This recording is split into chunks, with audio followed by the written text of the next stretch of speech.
Tommy Heffernan, veterinary consultant here. In this Concepts Worth Considering video, I'm going to talk about antimicrobial resistance, which is often covered, but maybe with also a focus on oral antibiotics and why we really need to focus on reducing that use of antibiotics. Okay, when we think about antibiotics, I'll go back here, they've been around for decades. They've transformed human and animal medicine.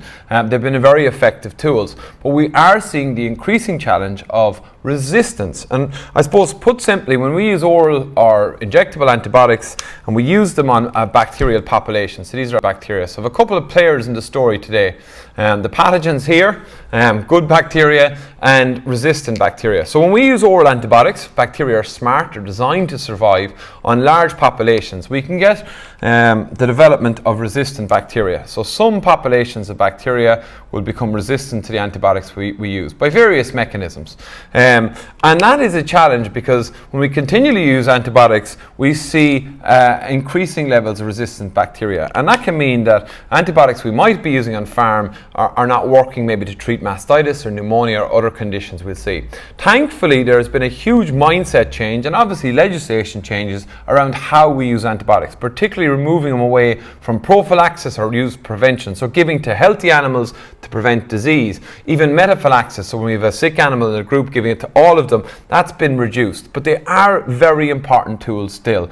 We need to use them as little as possible, but as much as necessary. They're incredibly effective when they're used correctly. But we must spare them as resources in animal health. And we want to reduce the build-up of resistance. Now, when we think about oral antibiotics, be it in powders or capsules, what's happening in the gut? So if we look in a normal healthy gut, and people have heard me talk a lot about the gut now, we've got these trillions of microbes. So we've got other bacteria in here that aren't harmful. We've got our beneficial microbes in our digestive tract. And animals are the same. Trillions of microbes, which we call the gut microbiome. So if we look at the percentage of beneficial or normal commensal bacteria to pathogens in our cells, in our environments, and animals, it's about 99.9% to 0.01%. So pathogens only make up a very small amount of the whole bacterial population. So this healthy digestive tract, say in our calves or other animals, is really important because it's involved in digestion, immune function, and competing against harmful pathogens. When we use oral antibiotics, maybe to treat infections in maybe lungs or other areas outside the gut or for digestive issues, what's happening is, if I can speed up a little bit, in the gut is because there's such a large population of bacteria in there, in the trillions, we are increasing probably the chances of selection for more resistant bacteria. So these bacteria that are surviving antibiotic treatment. So because of the huge population in the gut, oral antibiotics are probably the last resort for me now, what I know about gut health and resistance as a way to manage disease burdens. They again have a role. So I don't want people say, well, they need to be used for salmonella. They may need to be used. So I think it's being very selective about them, but understanding that if we think about antimicrobial resistance, we think of the challenges for human and animal health, and we want to slow down the speed of its progression, well then the reduction of oral antibiotics is a huge way forward, particularly for prophylaxis, which means using antibiotics, and I won't spell this right probably, in healthy animals. And we're seeing that reduction. I mean, we're making massive strides. When I talk about AMR, I often talk about the first thing we need to do is a mindset change. Because antibiotics, and these are the antibiotics here, symbols, because antibiotics have been huge tools, when we talk about change, it can be met sometimes with resistance. But we are seeing a mindset change, and that has to happen. Legislation is changing, but we've also seen the increasing role of prevention, through good nutrition, vaccination, planning, nutritional management, looking at the environments our animals are in. That's been huge. We see new tools all the time in technology on farms and in animal health to help with this.